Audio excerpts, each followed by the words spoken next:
Good evening, everyone. A very warm welcome on behalf of Anhad Songs from the Soul to all of you on this journey into Kabir's life and times.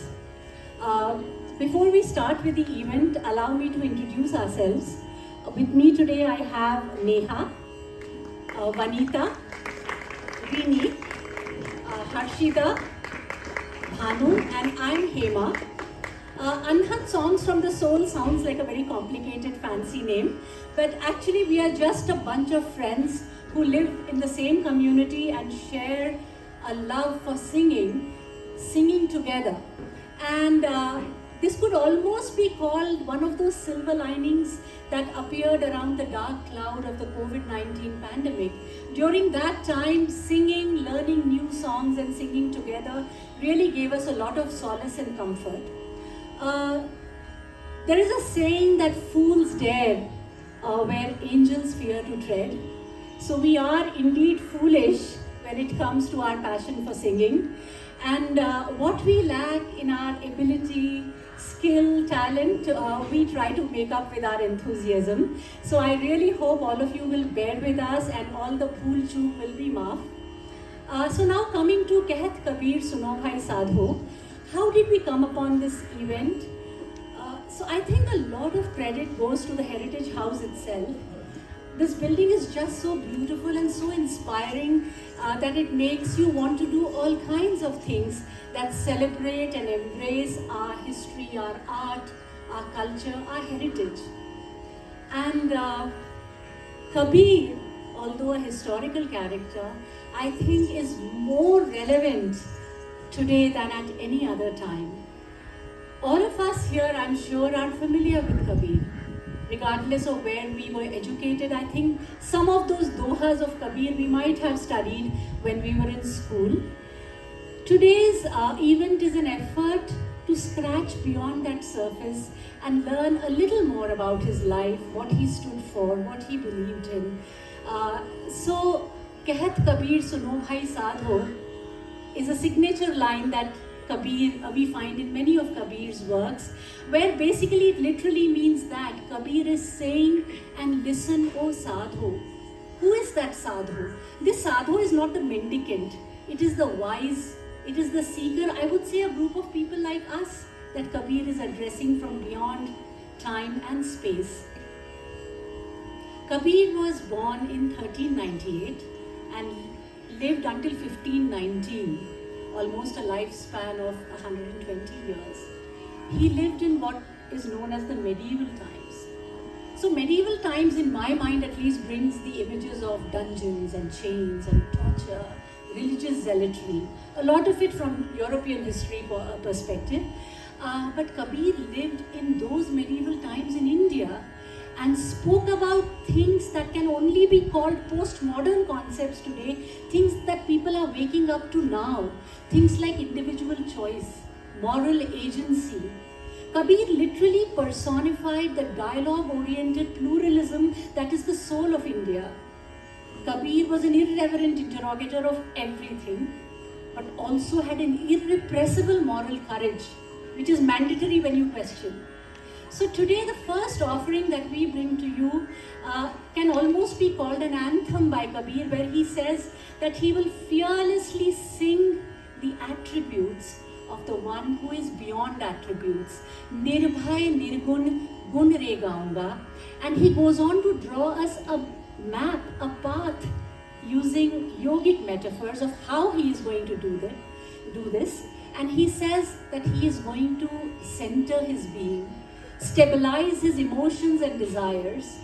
He will bathe only at the holy Sangam within of the Ida, Pingla and the Sushumna Nadi, the energy channels within our body. And then he goes on to say that he is going to string the 5 senses and the 25 sensory motor ways that we experience this world through one single thread. He will only sing when he reaches the infinite peak of Shunya, nothingness, where one hears the Anhad Nad, the unstruck sound. And finally he says that he will seize this victory and make a mark. The version of Nirbhay Nirgun that we are singing today is originally composed and rendered by the one and only Pandit Kumar Gandharva, the son of Karnataka, who discovered his Kabir in my home state of Madhya Pradesh in Devas. Most of the songs that we bring today are originally composed by Kumarji, because we do believe that no one has brought Kabir alive as he has in his Nirguni bhajans. We have given all of you a set of lyrics. These are all very repetitive, familiar songs. Do try to join us wherever you feel comfortable. It would be nice. So here goes Nirbhay Nirgun Gunare Gaunga.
Kabir, Bhagat Kabir, Das Kabir, Kabir Sahab, Sadguru Kabir. There are so many names that we know him by.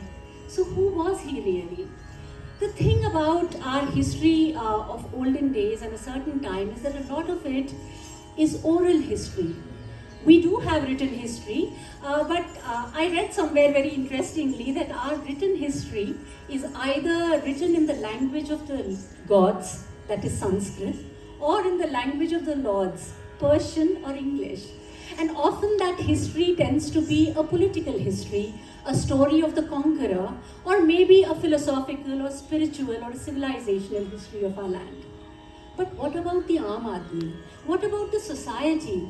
What does the Aam Aadmi think, feel? How does he interact with others in the society? Well, interestingly, in order to know that, even today one needs to listen to the Lok Bhasha, the Jan Bhasha, the language of the people. So, if we put aside this official version of the history and listen carefully, we hear a lot of voices coming from our past. Those of saints, poets, singers, storytellers, philosophers, regular people. So that is how we have gathered the story of Kabir. A lot of it is from oral tradition, which of course has been correlated by the written history of those times. So it is a well accepted fact that Kabir as an infant, as a baby, was found by a childless couple called Neeru and Neema, who were weavers belonging to the Muslim community in the holy city of Kashi. So we can ask a lot of questions. Was Kabir a Hindu, a Muslim? Was he anti-religion? Was he secular? Was he a mystic? Was he a saint? Was he married? Did he have children? And these are all very valid questions. But I feel that these are very political, very academic questions, and often the answers to these questions takes us away from the divine. So our pursuit today is to look at the divine that Kabir found. Kabir found divinity within, not just within himself and within every creature which lived in this world, but in every zarra of sand, every grain, everything that was in the universe, he found divine manifest in it. And he identified himself as Kashi Ka Julaha, the weaver from Kashi. So the next song that we bring to you is a iconic song by Kabir called Jeeni Jeeni, which I think many great singers have sung in India. The version that we bring to you is originally sung by Gundecha, Bandhu, the Drupad singers. They have composed it beautifully in a rag Charukeshi. So in this song, Kabir is using the metaphors of his own trade, the weaver's trade, and likens the human body to that of a very subtle, exquisite chadar, a cloth, a fabric. And he asks that what weft and what yarn has the divine weaver used to create this exquisite chadar, and goes on to say that Ida, Pingla are the warp and the weft, Sushumna is the yarn, the spinning wheel is traversing across the 8 chakras of the body. It uses the 5 elements and the 3 gunas of the nature, Prakriti, to create this exquisite chadar. And finally he says that this is the same chadar that the gods, saints, wise men and ordinary have used, and often soiled it while using it. And Das Kabir is making a promise that he is going to use this chadar in such a way that he will leave it untouched at the end of his life. Here goes Jeeni Jeeni.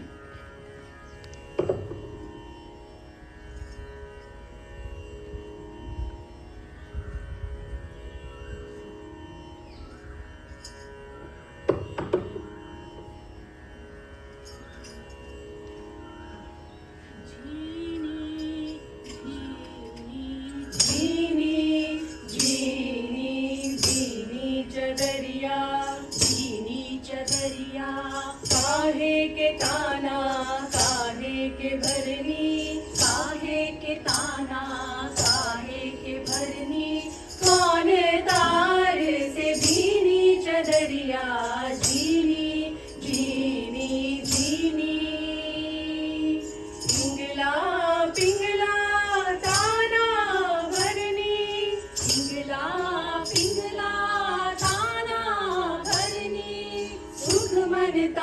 तार से भीनी चदरिया, जीनी जीनी जीनी। आठ कमल दल चरखा डोले, आठ कमल दल चरखा डोले। पांच तत्व गुण दीनी चदरिया, जीनी जीनी जीनी। जो चादर सुर नर मुनि ओढ़ी, जो चादर सुर नर मुनि ओढ़ी, ओढ़ी के मैली कीनी चदरिया, ओढ़ी के मैली कीनी चदरिया। दास कबीर जतन से ओढ़ी, दास कबीर जतन से ओढ़ी, झुकी क्यों धर दीनी चदरिया, जीनी जीनी जीनी जीनी जीनी चदरिया, जीनी चदरिया।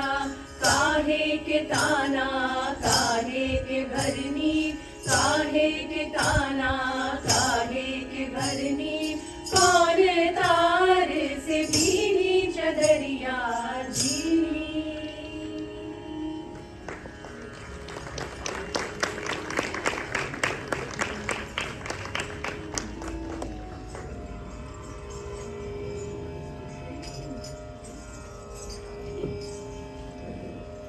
So, for Kabir, there were two very essential components of his bhakti. The first was Naam. नाम अनाम अनंत रहत है, दूजा तत्व न होई। नाम अनाम अनंत रहत है, दूजा तत्व न होई। कहत कबीर सुनो भाई साधो, भटक मरो मत कोई। So one was Naam and the second was Shabd, that is word. Words were very important for Kabir. He wanted us to listen because it's all around us. And every word that he used in his poetry also was very significant. They were not just simple words, there were deeper meanings behind it.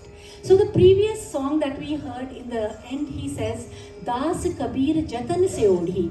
So Das is something we will come to later, but Jatan is a very important aspect of Kabir's bhakti. There are four components to it, and if we understand that or know a little about that, we can get an idea of where Kabir was coming from, what was his view on a lot of these things. So the first part of Jatan, Kabir's Jatan, is Prem, love. Kabir's love is universal love, not just between people, creatures, but love all-encompassing, compassionate, sensitive, accepting. But Kabir's love is not blind. The second aspect that he talks about very strongly is Vivek. Vivek here means wisdom, discretion. Kabir urges in every verse of his, he urges very strongly all the seekers that they must use their Vivek, their discretion to reflect upon things, to not blindly accept or follow things, to question, not for the sake of an argument, to understand better, to be better convinced, to do things out of conviction rather than blindly following someone that you think is wise. The third part that he speaks in his Jatan is Sahaj. Sahaj here is very different from the Sahaj Yog and the Sahaj Marg that we hear about. Sahaj here means just that. Sahaj. Sahajam, as in many South Indian languages, natural and easy. So Kabir says that living a life of moral uprightness, be it a householder's life or professional conduct, to lead it with ethics, should come naturally to us. It should be almost reflexive. It should not require an effort to be a good, moral, ethical person. And of course, finally, and the most important aspect, about which we will talk a little in detail later, is Ram, the universal consciousness. So Kabir's poetries that we all are familiar with are called dohas, right? And doha is nothing, it means couplet. Basically, it's the meter of the poetry.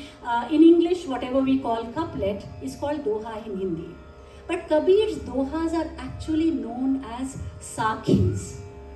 Sakhi is a word derived from the Hindi word sakshi, which is witness. So Kabir is, every word that Kabir says is something that he has witnessed, he has experienced, or he has realized. None of his words are second-hand information being passed down to us. So that is one part. The second longer verses of Kabir are called Shabads. And the largest number of Shabads collected in one place is in the Adi Granth, the holy book of the Sikhs, the Guru Granth Sahib. And I would like to share a very interesting trivia here that Guru Nanak Dev and Kabir were actually contemporaries for a short span of time. It gives me goose pimples to actually imagine that two such great souls lived in our land of India at one same time. So the next song that we bring to you is actually a very beautiful, very profound song called Sunta Hai Guru Gyani, where Kabir is trying to, it's a very difficult song to translate, so I'm not even going to attempt it, where Kabir says that it is the Gyani who has been initiated by a Guru who has the capacity, the capability of being able to hear the subtle sounds that the heavens are making. And he goes on to distinguish between the Gyani and the ordinary man. The interesting thing about Kabir is that he uses the lexicography of Nath Panthis, of Shaktas, of Tantrics, of Yoga, of Vaishnavas, but he never became any of those. He always remained a fiercely independent, creative mind, and what he gives to us are all his original thoughts.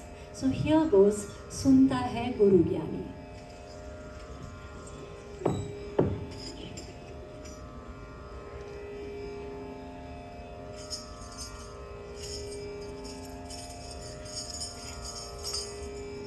Sunta hai Guru Gyani, Gyani Gyani. Sunta hai Guru Gyani, Gyani Gyani.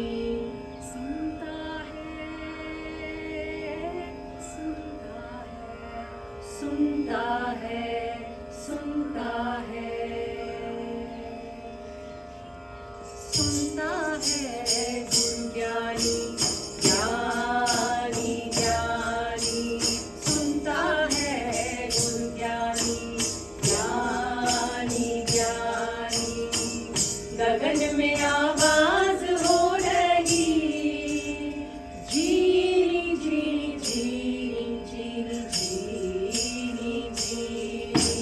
सुनता है गुरु ज्ञानी, ज्ञानी ज्ञानी. पहिले आए आए पहिले आए. नाद बिंदु के पीछे जमाए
we see that Kabir today is often used by various groups of people, individuals, parties, sects, all kinds of things, to re-emphasize, reinforce, to underscore their own message.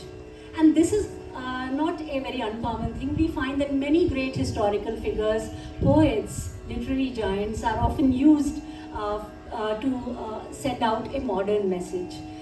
But often what happens is that in order to underscore our message, we have a narrow approach towards the large canvas of work that these people, artists, have created. And that often happens with Kabir.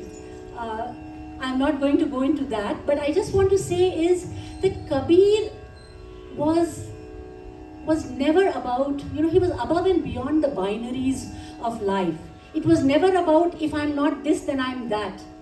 He could be this, that, everything, or not this and not that and nothing. And which I think is the original message that Kabir sends to us, that you don't have to be one thing for you to not be another, right? So one of the words that finds a lot of prominence in his work, and that flummoxes a lot of people who talk about Kabir in a certain way today, is the presence of Ram, right? And without really understanding Kabir's Ram, everybody makes a lot of noise about it. So who was Kabir's Ram and how did he come upon it? So in Kabir's own words, Kabir's Ram was not the avatar of Vishnu. Kabir's Ram was not the king of Ayodhya. His Ram was not the son of Dashrath. His Ram was what Ram literally means, the most intimate, the most soothing essence of life. His Ram was in him and within everything that was around him. His Ram was in everything and everything was in his Ram. So how did he come upon this Ram?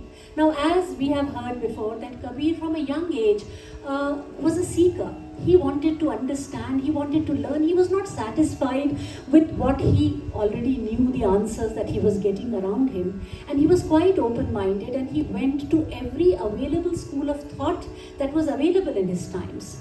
So he went to the Sufis, he went to the Shaktas, people who practiced Tantra. He learned some, he rejected some, questioned everything. And finally, one of the largest influences on Kabir's life actually is that of Vaishnavism, a particular kind of Vaishnavism. And here I would like to talk about Kabir's Vaishnava Acharya, Guru Ramanandji, a little bit.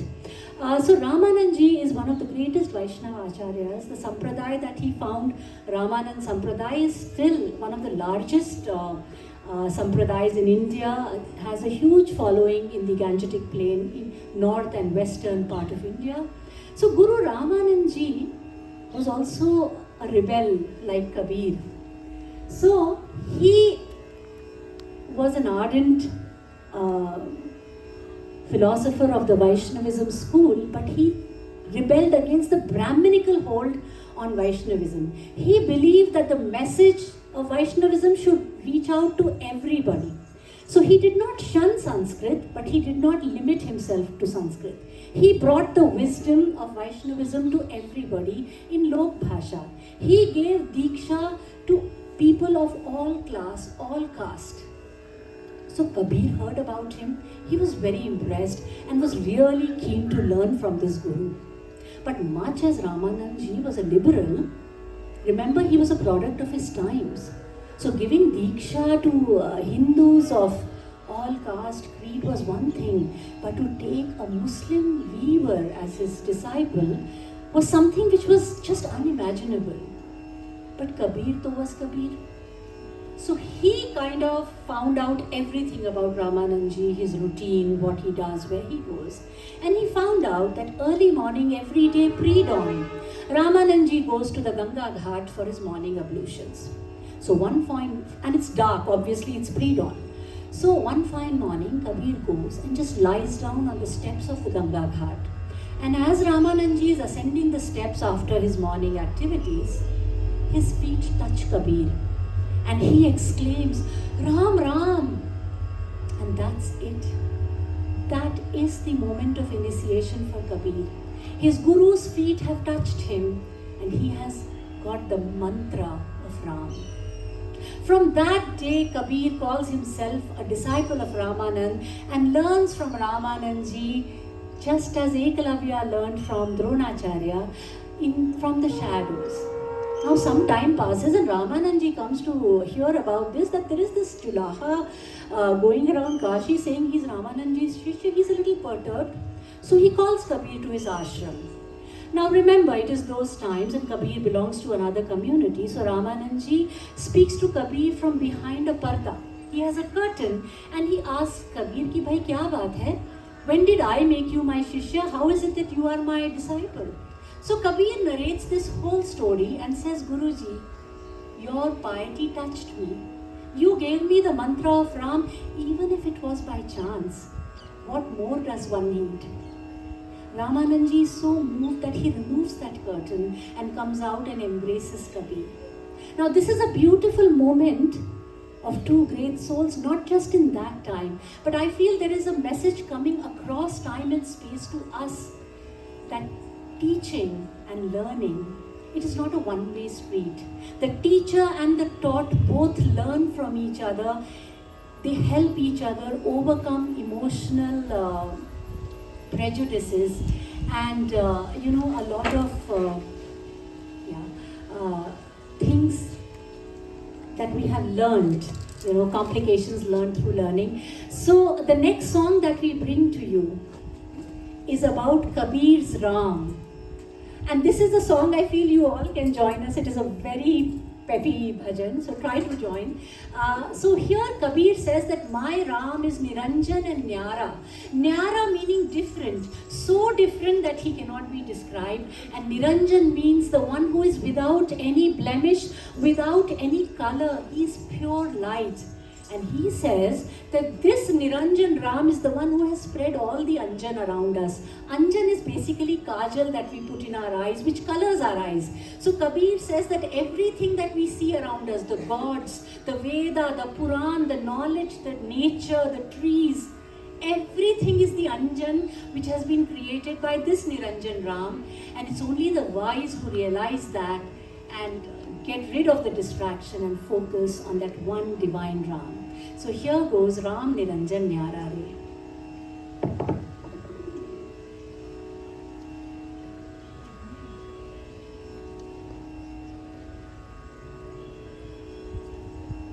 Ram Niranjan Nyara Re, Anjan Sakal Pasara.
Kabir कोई बिरला जागे अंजन छाड़ी अनंत विद्या मेरे भाई राम निरंजन न्यारा रे अंजन सकल पसारा रे भाई राम निरंजन न्यारा रे.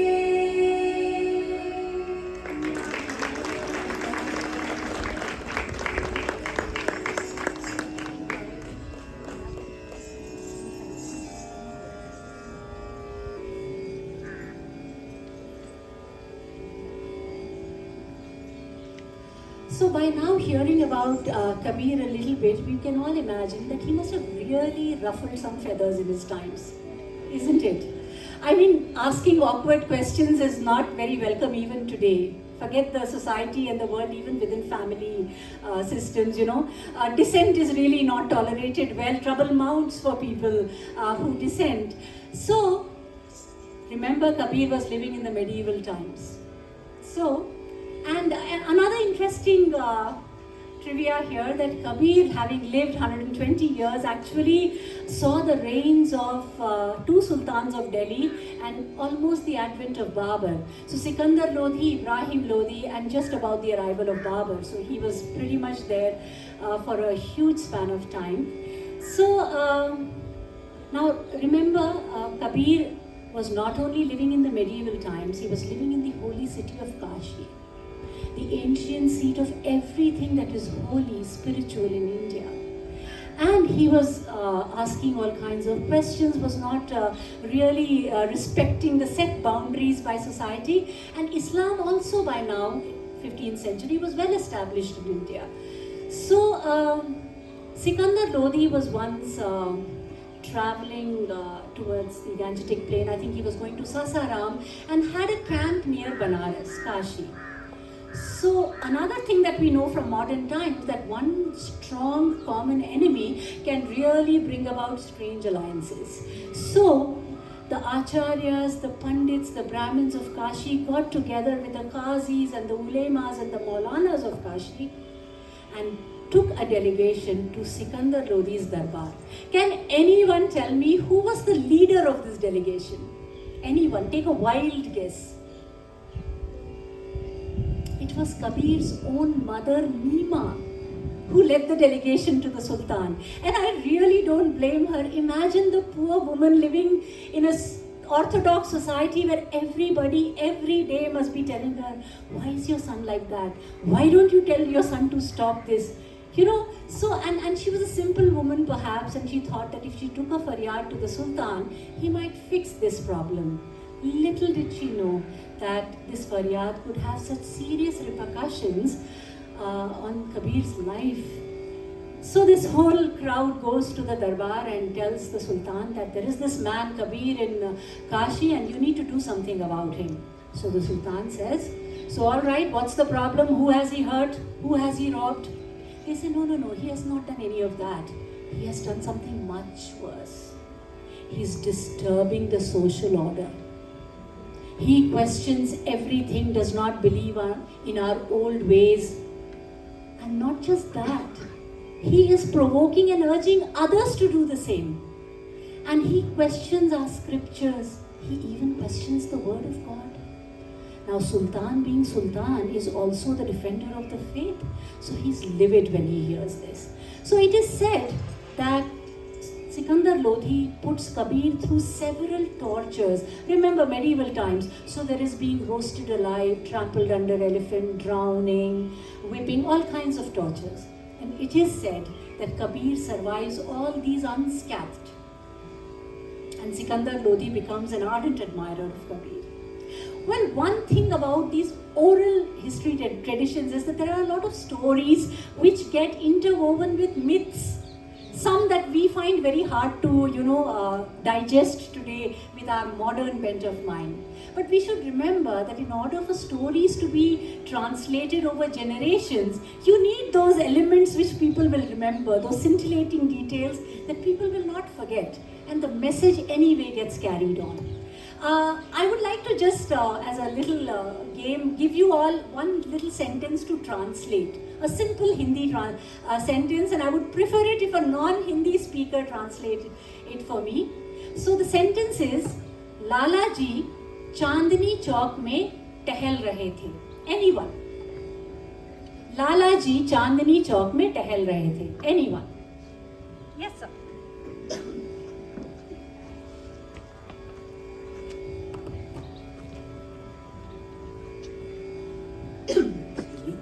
Lala ji was strolling in Chandni Chowk. So, absolutely right. The stroll. So, now the thing is that we are all Indians, regardless of whether we speak Hindi or not, but we are familiar with certain, the aspects of our language and addresses. We are familiar with Delhi, Chandni Chowk from movies, if we haven't visited actually. Now imagine if this sentence is given to somebody who's completely alien to India, Indian languages, geography, everything, and he uses Google Translate. And it is very likely that Google Translate might translate it as Lala ji, bring heart, was walking in a moonlit courtyard. Now, is it wrong? Actually not. Literally it is correct. But is it giving us the real message? So, many people question that, the Sikandar Lodi thing is not true. And if that is not true, is the whole thing true? Did Kabir really do all this? People say, how can anyone live for 120 years? That's not true. So then if that's not true, did Kabir really exist? Are these all collection of various people that we are putting together and passing off as this Kabir's work? So I would say that, if we get really caught into the literal, we might miss out on the message and we will be the losers. So the next song that we bring to you is actually a personal favorite of mine, Yugana Yugana Hum Yogi, where Kabir says that he's an eternal yogi who has no birth, no death. He's floating in this universe, experiencing everything and nothing. Here goes Yugana Yugana Hum Yogi.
now we bring to you our concluding offering from our side for this evening. And before that, I would like to share a beautiful anecdote about Kabir's Dehant. I was going to use the word Kabir's death, and I was discussing it with a friend of mine, and she said, you cannot use the word death with Kabir. People like Kabir never die. So that's why I'm using this beautiful Hindi word which says Dehant, which says end of the body, so not the soul. Kabir lives on like a yogi eternally. So it is said that when Kabir passed away, he actually died in Magar, not in Kashi, and there is a story about that, and I'm not going there. That when he passed away, his followers, and there were many from all around, came running. And after the initial shock and grief, they started fighting among each other. The Hindus claimed that Kabir took Diksha from Rama. He was a Hindu, he believed in Hindu philosophy, so we are going to cremate him. And the Muslims said that he was from a Muslim family, was raised a Muslim. There is no doubt we are going to give him a Muslim burial. Now Kabir, before passing, it is said that he lay down and asked for a lot of flowers to be brought and asked them to be placed over his body, and then asked to be covered with a chadar. And it is said that after he passed and the chadar was removed, there were only flowers. The body was nowhere to be found, and it is also said that half of those flowers were cremated and the other half were buried. Now there are two ways of looking at this. One, we can say that Kabir just failed, because his own followers, moments after his death, were fighting about something that Kabir was so against, the physical manifestation, the rituals of organized religion. Right? But there is another beautiful way of looking at it, that had his followers done a third thing, then Kabir would have ended up doing something that he was vehemently against all his life. He would have ended up founding a new religion of his own. And in fact, there is a Persian traveler who came to India almost a century after Kabir, called Mohbad Shah, and wrote many books in Persian. And one of his books on comparative religions in India, he mentions, and I thought it was a beautiful quote, where he says that one should live their life so well among the good and the bad in this world, that after we die, Hindus want to cremate us and Muslims want to bury us. And Kabir, I think, had anticipated that, so he wrote, saying, Hindu kahe hame le jaro, Hindu kahe hame le jaro, Turk kahe mor peer, do aaye deenan mein jhagdo, dekhe Hans Kabir. So the last song that we bring to you is Ud Jayega Hans Akela. Hans is a term used in Indic philosophy for departing soul, also for wise souls. Hans is considered to be a very wise bird. Bird sounds strange, but wise, okay? And there is a myth that Hans has the ability, the Raj Hans has the ability to separate milk from water. I think the metaphor is that it can remove gyan, the knowledge, from the dross around it. So the final concluding offering we bring to you is Ud Jayega Hans Akela, where Kabir says that this Hans is going to fly alone away from this world, which is but an exhibition to see. Here goes.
जब होवेगी उम्र पूरी तब छूटेगा हुक्म हुजूरी जब होवेगी उम्र पूरी तब छूटेगा हुक्म हुजूरी जम के दूत बड़े मजबूत जम के दूत बड़े मजबूत जम से बड़ा झमेला उड़ जाएगा हंस अकेला जग दर्शन का मेला दास कबीरा हरि के गुण गावे दास कबीरा हरि के गुण गावे बाहर को पार न पावे बाहर को पार न पावे गुरु की करनी गुरु जाएगा गुरु की करनी गुरु जाएगा चेले की करनी चेला उड़ जाएगा ओ उड़ जाएगा हंस अकेला जग दर्शन का मेला जग दर्शन का मेला उड़ जाएगा हंस अकेला हंस अकेला हंस अकेला